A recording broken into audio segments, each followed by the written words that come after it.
Okay, greetings everyone. Today we continue our talk about a particular form of totalitarianism, and that is Nazism, which came to power in January of 1933 in Germany. Of course, the Depression helped extremist parties very much, and the Nazis were no exception. And it could have been the communists, but the Nazis at least weren't going to expropriate anyone's private property. So that's one of the reasons why Hitler was offered the chancellorship. Um, they felt he could be controlled, right? The business owners thought that once he got power, he'd sort of grow up and he'd stop his rhetoric. But no, as it turns out, he was a master manipulator, and he had no problem with getting rid of people who were no longer useful to him, including the SA, the Sturmabteilung, right? The stormtroopers, the Nazi private army, the armed wing that had been formed of demobilized soldiers way back in 1919. Okay.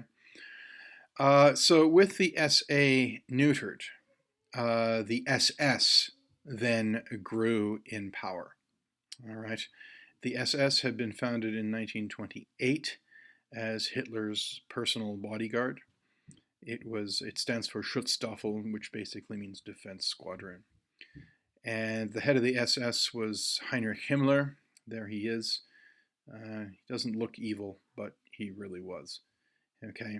The point of being in the SS is that it was fiercely loyal to Hitler and to Nazi ideology. All right. They didn't have sort of an independent mind the way the SA did under Ernst Röhm. All right. Hitler didn't owe them any favors. They were trained from the very beginning to be fiercely loyal to Hitler and to Nazi ideology. They would accept only pure so-called Aryans, all right, so only pure specimens of Germanic manhood, blonde-haired, blue-eyed, able-bodied, and so on. And it was quite pagan in theme, okay? The relation between Nazism and Christianity is really quite fraught. All right, some people accuse the Lutheran Church of going in for Nazism. Some people accuse the Nazis for corrupting the church. But there was a great deal of sort of this Nietzschean notion that Christianity is a religion fit for slaves, and we want to go back to original Germanic paganism, the way that Wagner did. Back to when men could be men and you could have this will to power and you could crush your enemies before you and not feel in any way guilty about it. So that's why the SS logo was runic like that. Okay, it's sort of like a reference to sort of Viking religion. All right. So and then of course they also had this, one of their emblems was the death's head, the Totenkopf, and that's that there. All right. And I put these because, everyone knows about the swastika. And everyone knows the taboo against the swastika, but it's good to know that sometimes people, neo-Nazis, use these other symbols, the SS symbol and the death's head, as a subtle way of showing their affinity to Nazism. I mean, I saw that Totenkopf as a decal on someone's car, and I actually saw someone had it as a tattoo. So I know to avoid those people. All right. So I bring this up. A skull and crossbones is not a big deal, but that particular rendition of it it means SS. And you don't want to do that. You want to avoid people who are associating themselves with Nazi imagery. But ultimately, the SS did grow to be a state within a state. It was this vast sort of bureaucracy, this parallel bureaucracy. It wasn't just fighting units, although that was the Waffen SS. They had these frontline fighting units. But they also had, there was all sorts of things that they did within Nazi Germany. And in fact, that was something that sort of Hitler liked. Okay, the Nazis projected an image of, icy cold and lightning fast. Okay, that they did things quickly without any kind of, you know, any kind of sitting around talking about it. You know, it's in a way it's a reference to Bismarck's blood and iron, right? But in reality, Berlin was just an administrative chaos. There were overlapping jurisdictions. There were personality squabbles. Who's in charge here? The SS or the normal state? Okay, who's in charge? This minister or that minister? No one knows. But this suits Hitler just fine. He thrives on chaos. He thrives on, no one quite knows what's going on. Well, that means that Hitler becomes essential. The administration can't operate on its own. They need Hitler there to make judgment calls from time to time. Okay, now, again, we're all conditioned to think of Nazi Germany as the epitome of evil, and yes, it was. But in fairness, we have to admit that the Nazi state did have some success. And it's a success that only a totalitarian government can have. The finance minister Hjalmar Schacht developed a New Deal for Germany, and he took that, from FDR. President Franklin Delano Roosevelt felt that in order to deal with the Depression, we have to come up with a New Deal. So a vast expansion in federal government competence and deficit spending in order to fund it. All right.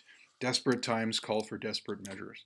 So we're going to hire a bunch of people to go around and paint murals on post offices, and a bunch of unemployed historians to go around and interview people and that sort of thing. And at the time, it was like, the government shouldn't be doing this. But FDR says, we have a serious problem here. We don't have time for those rules anymore. And that is indeed something similar happened in Germany, but it had the power of a totalitarian state at its back as well, with no independent court system. So it was even more effective in Germany. Basically, the government began deficit spending in order to get the country back to work. All right. In the early 30s, Germany had 6 million unemployed. By 1936, 37, there was virtually no unemployment. Why? Because there were jobs for everyone. You could, the Reichsarbeitsdienst was the state labor service. If you're unemployed, well, you can join the labor service. And that was kind of organized on military lines. You got to a uniform, you got to parade around, but instead of a rifle, you had a shovel. Okay, and whatever the state wanted you to do, you do. So they could put the Arbeitsdienst to work building an Autobahn.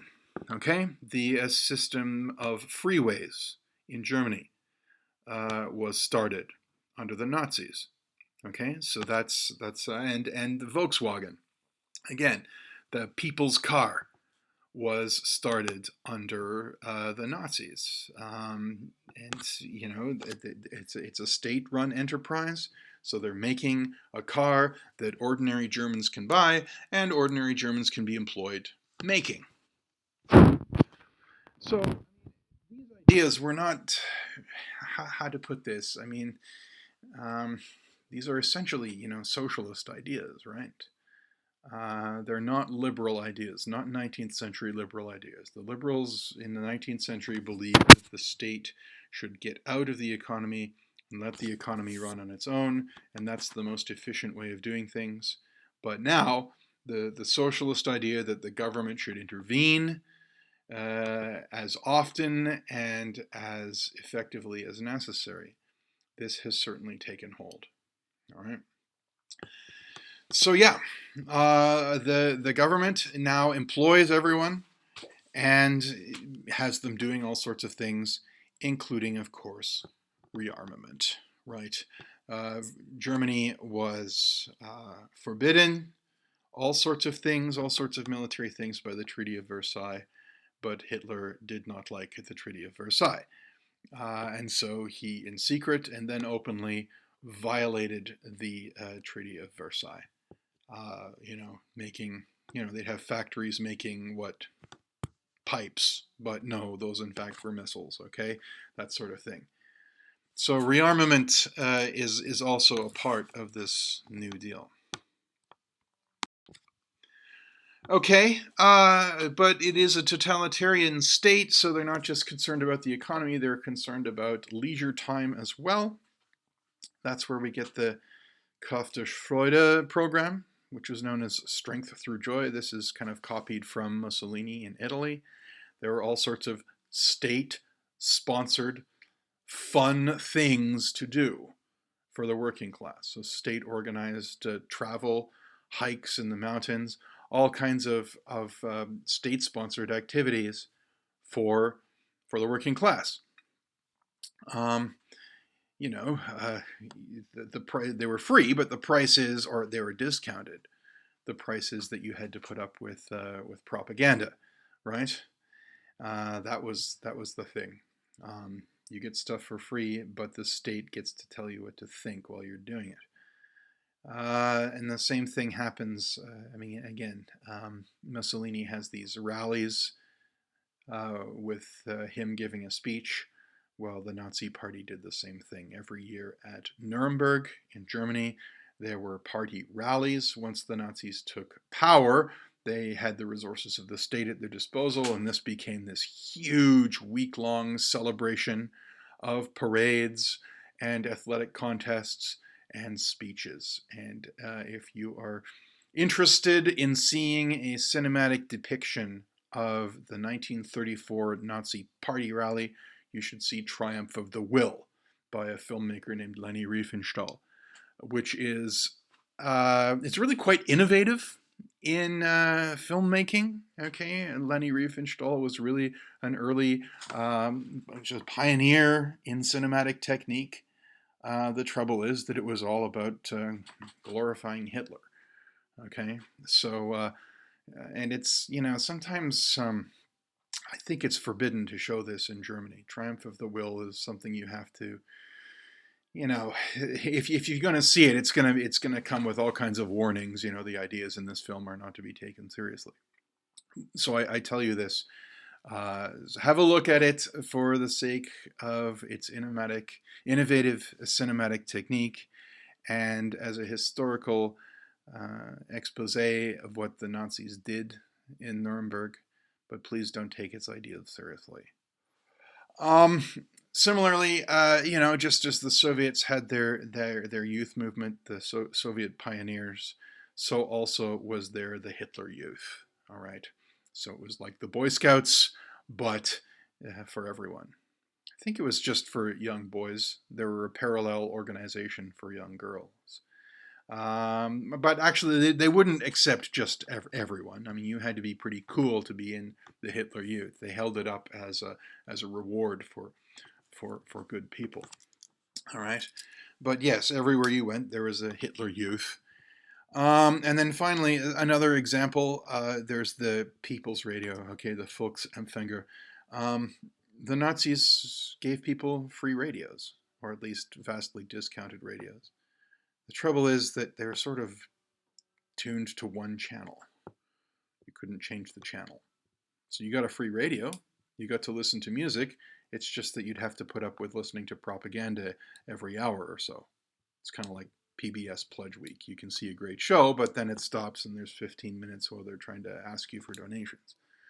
The propaganda minister in Germany was named Joseph Goebbels, and he pioneered what he called the big lie. That is, that people are more likely to believe a whopper than sort of a little white lie.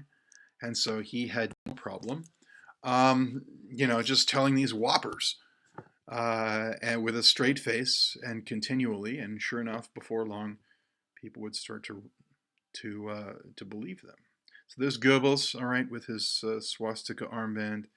And then that poster reads, "All Germany hears the Führer with the People's Radio." Here's some more propaganda. These are all Hitler Youth posters. There's the Hitler Youth Officer von morgen, means like, Hitler Youth today, officer tomorrow. Jugend dient dem Führer, youth serves the Führer, all right. And then Einheit der Jugend hinter Hitler Jugend. So, together the youth in the Hitler Youth. All right. So if you get to be a Hitler Youth, you get some awesome uniform, you get flags to wave, you get drums to beat, you get all kinds of fun stuff to do, and it's all for the glory of the Fuhrer.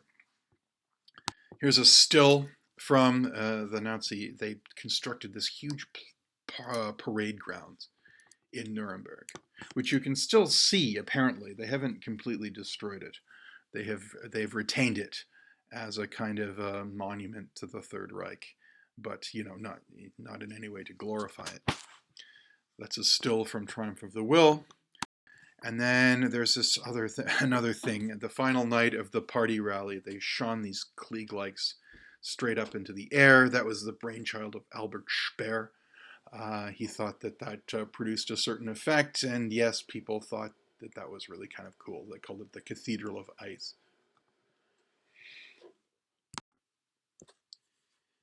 So, Hitler and the Nazis are actually quite popular in Germany, and they even attract a certain admiration outside of Germany. To put 6 million people back to work, to give Germans a certain self-respect, the people look to Hitler as a kind of like, wow, that guy must be doing something right. He did not, however, forget his main purpose in life, and that is hatred of the Jews. Okay, we talked about how on April 1st, 1933, shortly after coming into power, the Nazis organized a one-day boycott of Jewish businesses that didn't really go over very well, and so they held back on their anti-Semitism briefly, but they did not forget it. And a real turning point was associated with the 1935 party rally in Nuremberg. These were the Nuremberg Laws, which defined being Jewish. Okay, if you had one or more Jewish grandparents, then you were Jewish. And if you were Jewish, you were declared that you were not a citizen of Germany anymore. You could not be a German. You are a Jew. You're like an internal dependent. And there were all kinds of restrictions placed on you. You definitely couldn't marry with an Aryan, that is basically a non-Jew. You lost your professional licensing, so no Jewish doctors or dentists or professors. And eventually, Jews were forbidden to send their children to state-run schools.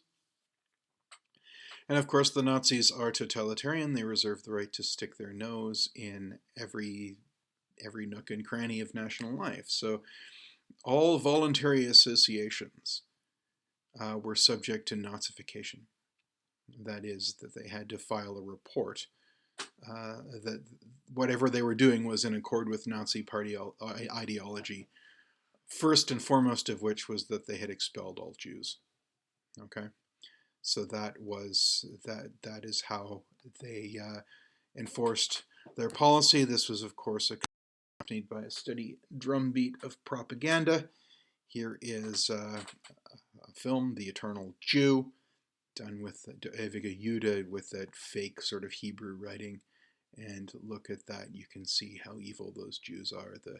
They've got the stereotyped sort of thin lips, hook nose, pointy ears. You know these guys are up to no good. And if you see this film, you'll learn all about how evil the Jews are and how they're secretly controlling the world from behind the scenes. And, it's just, unfortunately, there were no centers of opposing opinion in Germany. I mean, it's a totalitarian society. They controlled the flow of information. You didn't want to be caught reading a foreign newspaper. You didn't want to be caught listening to a foreign radio broadcast. You had to be listening to Nazi party propaganda. And after a while, this becomes your reality. And so a lot of German people really start to believe that, yes, the Jews really are evil. They really are behind all sorts of bad things that are happening. Now, actually, as you may know, the Olympics of 1936 were held in Berlin. All right. The Nazis sort of laid off the anti-Semitic propaganda for those 2 weeks when the Olympics were in town.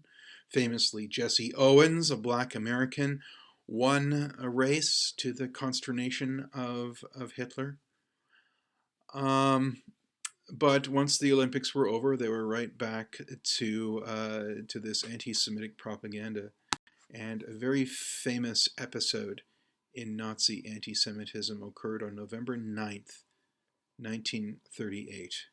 Now, you may recall that back in 1918, there was a rebellion against the Kaiser, a revolution, and you had the sort of socialists come to power, declare a provisional so-called Weimar Republic, and it's that regime that signed the armistice with the Allies, right, to go into effect on November 11th. So these are the November criminals, and November 9th was a day of infamy, okay? So in a way, November 9th is this symbolic date, and it's a perfect date to carry out Kristallnacht, which basically means the night of the broken glass. Now, it wasn't necessarily planned to take place, but it was a certainly happy coincidence if you are a Nazi. There was a Herschel Grunspan was a Polish Jew whose family was, he got these letters from his family in Germany about how terrible it was.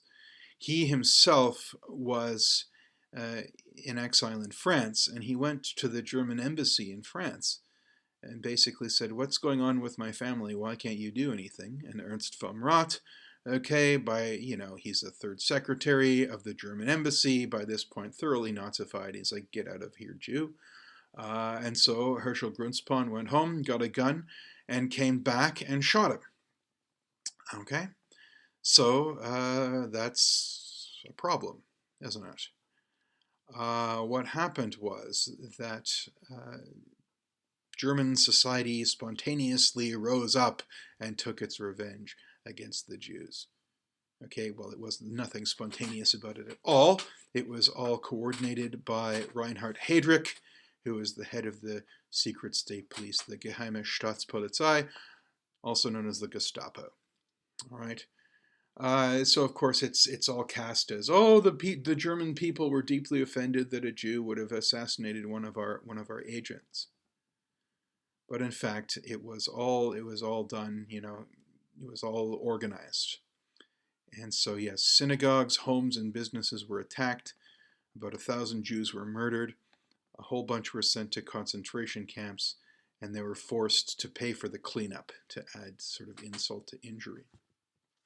And so that really exposed Nazi anti-Semitism for the world to see. I mean, whether it was a spontaneous uprising or not, the point is that the job of the state security forces is supposed to clamp down on spontaneous uprisings, right? So either, at the very best, you can say that the state security stood by and let it happen.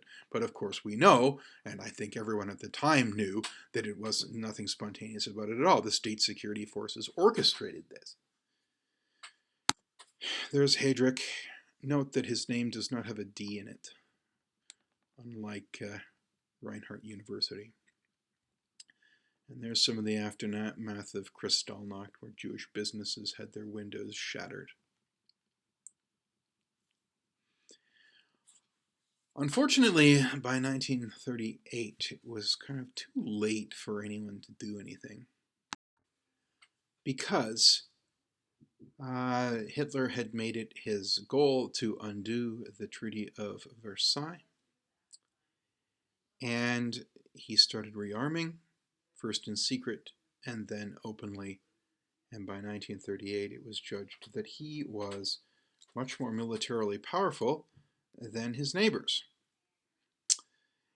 And let's see, I mean, how do you undo Versailles? Well, yes, you rearm, and then you start taking over territory. Uh, Germany had been forbidden to have any military at all in the Rhineland. That is the area that borders France. Okay, so the French obviously did not want the German army on their frontier. So there was this stretch of territory where the Germans weren't allowed to have any military equipment at all. On March 7th, 1936, Hitler ordered his military, his newly rearmed military, to go into the Rhineland. And Britain and France didn't do anything about it. Or rather, France may have been willing to do something. Britain decided it wasn't worth it. And so Hitler got away with it. We know now that the military was under orders that if the French and British moved, that they were to withdraw right away. But he basically bluffed his way into taking back the Rhineland. And I gotta say that by the 30s there was a certain amount of sympathy for the Germans. A lot of people really did feel that they were hard done by. And so if Hitler wants to undo the Treaty of Versailles, well, it's no biggie. We can kind of turn a blind eye. Another way that he wanted to undo Versailles was in terms of territory. One of Wilson's 14 points was that every nation deserves its own state, right? And the question is, how big is that state going to be? Well, if you are a nationalist, you think that everywhere, every piece of turf where people like you are living should be annexed. Okay? Another way of saying it is like, hey, if you're German from outside of Germany, you're welcome to move to Germany and we'll help pay for you. Okay? But no, that's not how they operate. The nationalists generally will push for as much territory as possible. And indeed, at Versailles, there are all sorts of places where Germans lived that were not allowed to join Germany because the Allies, they wanted to punish Germany. Number one was sort of Austria. Okay, Austria. I mean, the Austro-Hungarian Empire was completely dismembered as a result of Versailles. And you got Poland was recreated. You had Czechoslovakia, Yugoslavia, Hungary gets full independence. Austria itself, the rump sort of core of the Austro-Hungarian Empire, the German-speaking core. That's okay. So now that's independent. Now that's its own tiny country. It's German in culture. The Allies would not let it join Germany. Okay. And so Hitler was going to undo that. Okay, there's no reason why the Austrians and the Germans can't be all in the same country. All right, and so what we have is what's called the Anschluss. All right, but it wasn't done. It wasn't really done in the best of faith. Hitler was a master manipulator, and there was an Austrian Nazi party. They were basically told to create some kind of a disturbance, and then so the Nazis in Germany could say, "Oh, you've got this disturbance in Austria. We can't have that on our border, so we're going to move in and we're going to help end this disturbance, and then we're going to sponsor a plebiscite on in sort of union with Germany." And that indeed took place, and of course the Nazis supervised it, so the outcome was foreordained. And what we had from March 12th, 1938, is that Austria ceased to exist. It became a German province. Okay?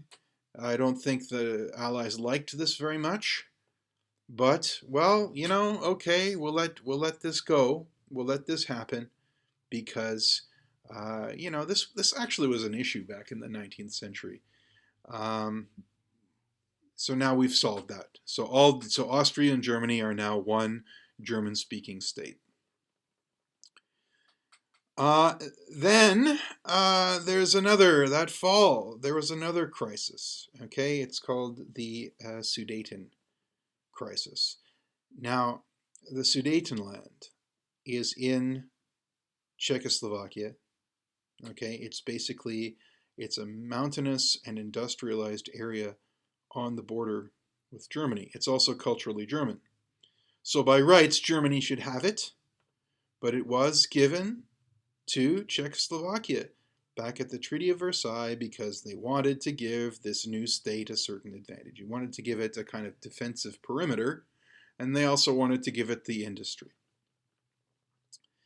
And so Hitler puts his army on the border of Czechoslovakia. He gets people to create a disturbance in the Sudetenland, and then he says, I want, this requires intervention by Germany.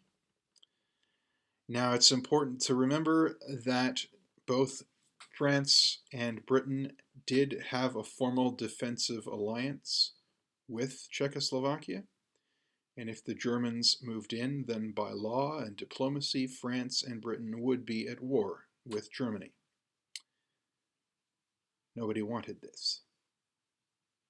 Okay? This is, there are much better things to do in 1938. The war is 20 years old, but 20 years ago it ended, 1918, but it was fresh enough in people's minds that they did not want another European war. So this led to what was known as the Munich Conference, okay, with Hitler. Edvard Beneš was the president of Czechoslovakia. Neville Chamberlain was the British Prime Minister, and Edouard Daladier was the French president. And basically, Neville Chamberlain and Edouard Daladier leaned on Beneš to give up the Sudetenland. Okay, basically, Hitler wants it. We should give it to him. It's ethnically German anyway. You guys can survive without the Sudetenland. And so Beneš did that, and Chamberlain and Daladier, sort of gave the Sudetenland to Hitler. This policy is known as appeasement. You have appeased Hitler in order to avoid war.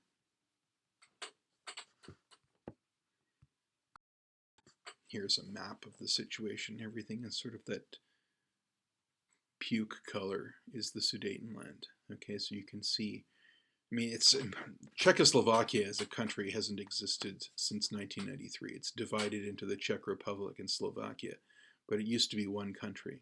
All right, and not only does Germany participate in it, but also other countries. Okay, Hungary grabs part of it, and even Poland grabbed a little bit in there. So Czechoslovakia is being gobbled up by the countries around it.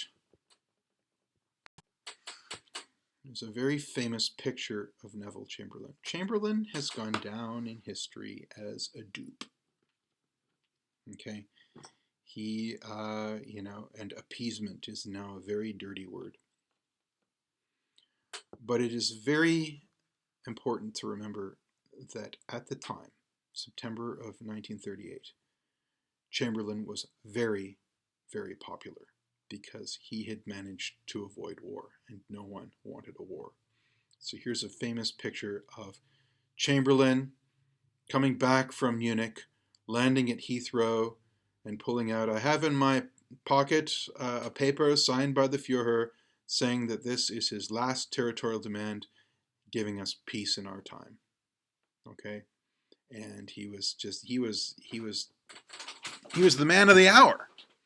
He drove back into London. The royal family had him on the balcony of Buckingham Palace, which is not something they should have done. The royal family is not supposed to endorse political positions, but it was such a popular thing that Chamberlain was this great diplomatic genius, and he had managed to avoid war. Well, we all know what happened, right? In March of 1939, the Germans then moved in and took the rest of Czechoslovakia. Okay, and so that's basically, last territorial demand, eh? No, apparently not. what happened, and of course, yes, it's a violation of Hitler's own promises. It's also a violation of the nationalist principle, right? You can understand why Hitler would want the Sudetenland because there's Germans there, but there aren't Germans around Prague. There aren't Germans around Bratislava. There's Czechs and Slovaks there. So now Hitler has moved from being a nationalist to being an imperialist. He's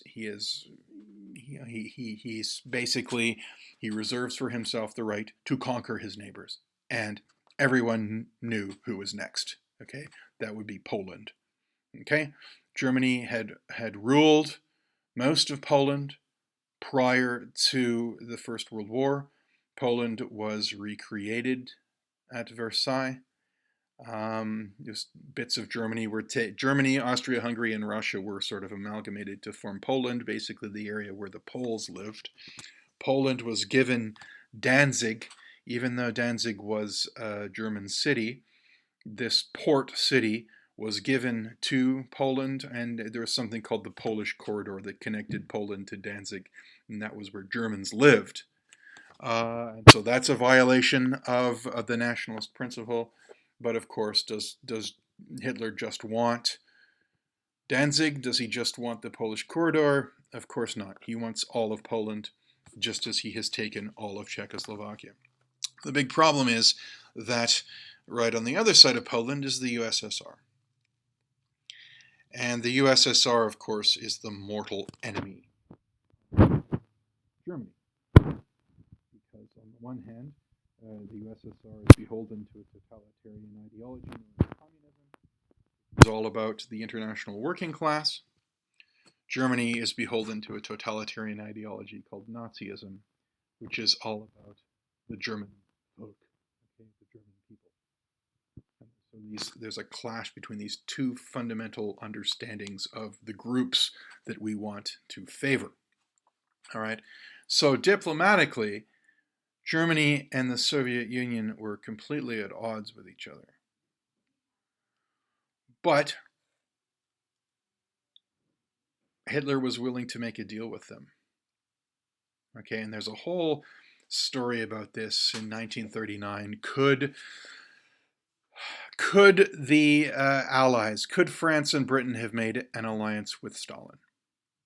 And if they had, would Hitler have been keen to invade Poland? Perhaps not. Okay, but of course, no one wanted to make an alliance with Stalin. Not only was Stalin a communist, he was a terrible tyrant.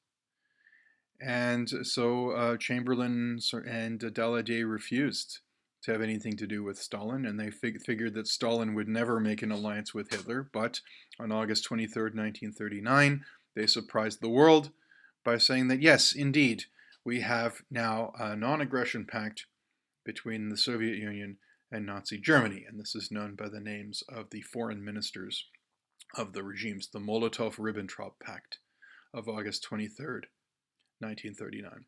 So basically what we have is rival gangsters making a deal with each other.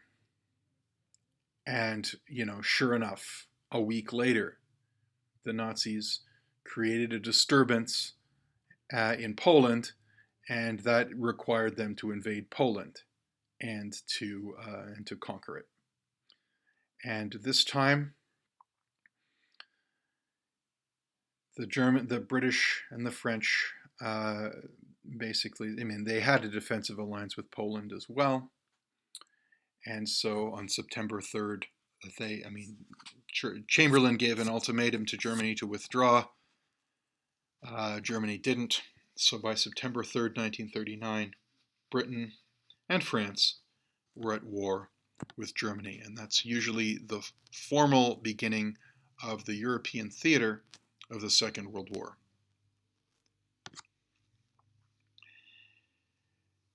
Now, what do we say about all of this? The narrative leading up to the invasion of Poland is usually moralized. Okay.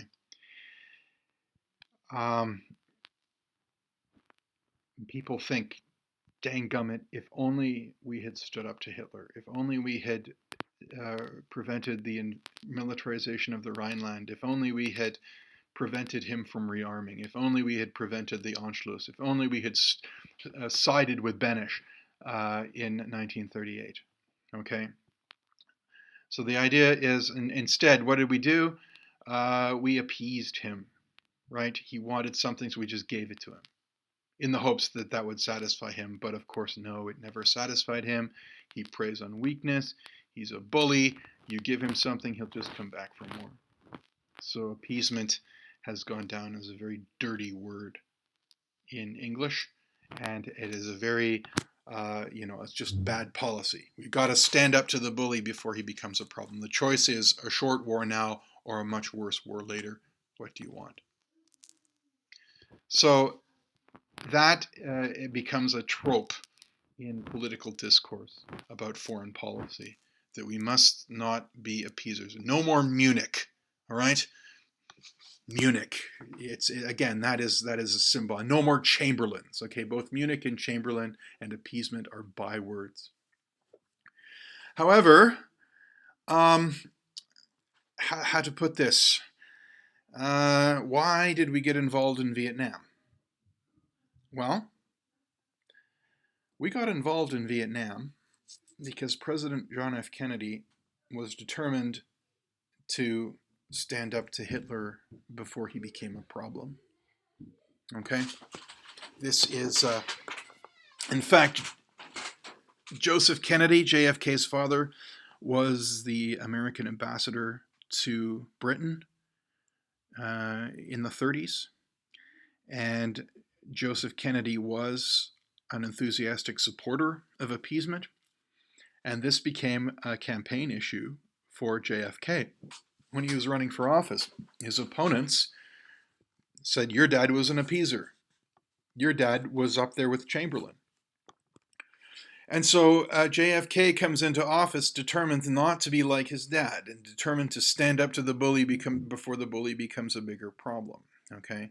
And so that was the thing in the Cold War, this so-called domino theory, that if South Vietnam fell to the communists, then sure enough, soon Laos and Cambodia and Thailand and Malaysia and Indonesia, they would all fall one by one to communism. So the point is we have to stand up to the communists before that happens. So we started arming Vietnam, South Vietnam, sending all kinds of military aid and advisors and whatnot. South Vietnam, of course, was an artificial creation, kind of like, in the same way that Korea was divided, Vietnam was also divided. And of course, we all know what happened in Vietnam. Okay, we just kept, in order to save face, we just kept sending more and more troops, more and more men, more and more advisors, more and more money and material and whatnot. And what did it get us? Vietnam famously became a quagmire, right? Like a swamp full of quicksand. You go in, you just disappear. No matter how much stuff you throw, it's just going to disappear into the quagmire.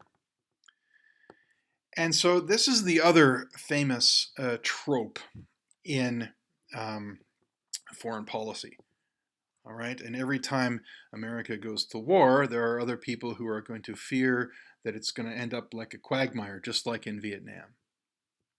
And actually, it's a while back now, but in 2003, when America was considering going to war against Iraq, you heard both of these tropes in the media. Have we learned nothing from history? We have to stand up to Saddam before he gets any worse. All right? So no more appeasement. We have to nip that in the bud. And then people who opposed the war said, have we learned nothing from history? This is going to turn into a quagmire, just like Vietnam. Okay? Well, at the distance of years, it seems that the people who predicted a quagmire are a little bit... they're probably more right than the appeasers. I mean, Saddam was not Hitler. He was not nearly as obstreperous as Hitler was. He was just trying to cling to power. Now, he was a tyrant, obviously, and he did some nasty things. but he wasn't necessarily a Hitler. At the same time, Iraq was not Vietnam either. Okay, uh, you know, the trouble with Vietnam is that the Vietnamese had kicked out the French. The trouble is that the nationalists were also communists in Vietnam. Okay, so these nationalists who were also communists had this great moral prestige of having kicked out the French, and we set ourselves up against them. Okay, we were against the communists, but the Vietnamese looked to them as, their great national liberators. Similar situation didn't really prevail in Iraq.